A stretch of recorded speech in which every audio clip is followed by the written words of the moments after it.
भारत में स्मोकिंग ये सिर्फ एक आदत से कहीं ज्यादा है। ये एक बहुत बड़ा पब्लिक हेल्थ का मुद्दा है जिसका असर हमारे समाज और हमारी अर्थव्यवस्था पर भी पड़ता है।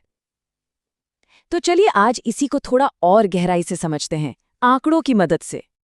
तो सबसे पहला और शायद सबसे ज़रूरी सवाल यही है, आखिर भारत में स्मोकिंग की ये जो समस्या है, ये कितनी बड़ी है?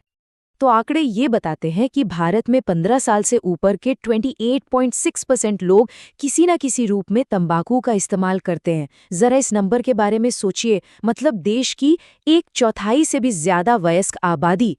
ये आंकड़ा हमें इस समस्या के पैमाने का एक पहला आइडिया देता है। और अगर हम इसे थोड़ा और स्पेसिफिक करें, मतलब सिर्फ सिगरेट या बीड़ी पीने वालों की बात करें, तो ग्लोबल अडल्ट टोबैको सर्वे 2016-17 के हिसाब से ये आंकड़ा 10.7% है। तो तंबाकू इस्तेमाल करने वालों का एक बहुत बड़ा हिस्सा इसे धुएं के रूप में ले रहा है। अब देखिए, प्रतिशत से कभी-कभी असली तस्वीर समझ नहीं आती, तो चलिए असल संख्या देखते हैं। 2022 के अनुमान के मुताबिक भारत में स्मोकर्स की गिनती है लगभग 7,39,00,000। ये बहुत बहुत बड़ी संख्या है। कई देशों की तो कुल आबादी भी इतनी नहीं होती।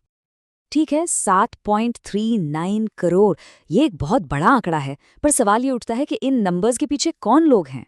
आखिर ये स्मोकर्स हैं कौन? चलिए अब थोड़ा और डीप डाइव करते हैं और डेमोग्राफिक्स को समझने की कोशिश करते हैं। और यहाँ कहानी में एक बहुत बड़ा ट्विस्ट है। पुरुषों में स्मोकिंग का रेट है 12.8%, लेकिन महिलाओं में ये सिर्फ 1.1% है। मतलब जमीन आसमान का फर्क है। ये आंकड़े हमें साफ साफ बता रहे हैं कि भारत में धूम्रपान की समस्या मुख्य रूप से पुरुषों से जुड़ी हुई है। देखिए, हर लत की कोई ना कोई शुरुआत होती है, और स्मोकिंग के मामले में ना यही शुरुआत सबसे ज्यादा चिंता की बात है, क्योंकि ये आदत लोगों को अपनी पकड़ में बहुत जल्दी, बहुत ही कम उम्र में ले लेती है। ये आंकड़ा देखिए, सच में चौंकाने वाला है। जो लोग हेवी स्मोकर्स हैं, उनमें से 60% ने ये आदत 15 से 24 साल की उम्र के बीच शुरू की थी। सोचिए, ये वो उम्र है जब लोग अपने करियर और भविष्य की नींव रख रहे होते हैं। और जो ट्रेंड है वो और भी परेशान करने वाला है। स्मोकिंग शुरू करने की जो एवरेज एज है वो लगातार कम हो रही है। अब ये घटकर 17 से 20 साल के बीच आ गई है। इसका सीधा मतलब ये हुआ कि हमारी नई पीढ़ी इस लत के जाल में और भी जल्दी फंस रही है। तो हमने नंबर्स देखे, हमने उम्र का पैटर्न समझा, लेकिन इस आदत की असली कीमत क्या चुकानी पड़ती है? चलिए अब उस भारी नुकसान की बात करते हैं जो सिर्फ एक इंसान को नहीं बल्कि पूरे समाज को उठाना पड़ता है। तो सबसे पहले और सबसे सीधी चोट पड़ती है सेहत पर।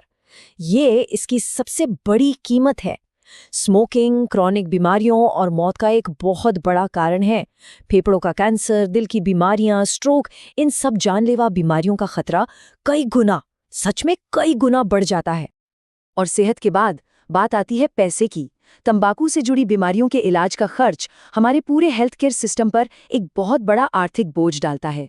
सोचिए, वो सारा पैसा जो शायद विकास के दूसरे कामों में लग सकता था, वो इन बीमारियों के इलाज पर खर्च हो रहा है।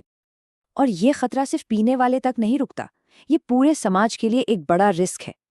पैसिव स्मोकिंग यानी किसी और की सिगरेट का धुआं उन लोगों को भी बीमार कर सकता है जिन्होंने शायद कभी तंबाकू को हाथ भी नहीं लगाया हो। तो ये है समस्या की पूरी तस्वीर। बड़ी संख्या, कम उम्र में शुरुआत और सेहत से लेकर अर्थव्यवस्था तक हर तरफ भारी नुकसान। ये सब सुनकर थोड़ा निराशाजनक लग सकता है ना? लेकिन अच्छी बात यह है कि आगे का एक रास्ता भी है। चलिए देखते हैं कि इस चुनौती से निपटने के लिए क्या किया जा सकता है। एक्सपर्ट्स एक 3 स्टेप प्लान सुझाते हैं। पहला, जागरूकता बढ़ाना, मतलब स्कूलों में, कम्युनिटीज में जाकर इसके खतरों के बारे में खुलकर बात करना। दूसरा, सपोर्ट सिस्टम को और मजबूत करना, मतलब जो लोग इसे छोड़ना चाहते हैं उनकी मदद के लिए और ज्यादा रिसोर्सेज तैयार करना। और तीसरा, जो सबसे जरूरी है, सख्त नीतियां बनाना और उन्हें ईमानदारी से लागू भी करना। तो देखिए, ये आंकड़े सिर्फ नंबर नहीं है, ये एक कहानी कहते हैं, एक चुनौती हमारे सामने रखते हैं। और अब जब ये पूरी तस्वीर हमारे सामने इतनी साफ है, तो असली सवाल ये उठता है कि इस जानकारी के साथ एक समाज के तौर पर हम सब मिलकर बदलाव लाने के लिए क्या कर सकते हैं? ये एक ऐसा सवाल है जिसका जवाब हम सबको मिलकर ही खोजना होगा।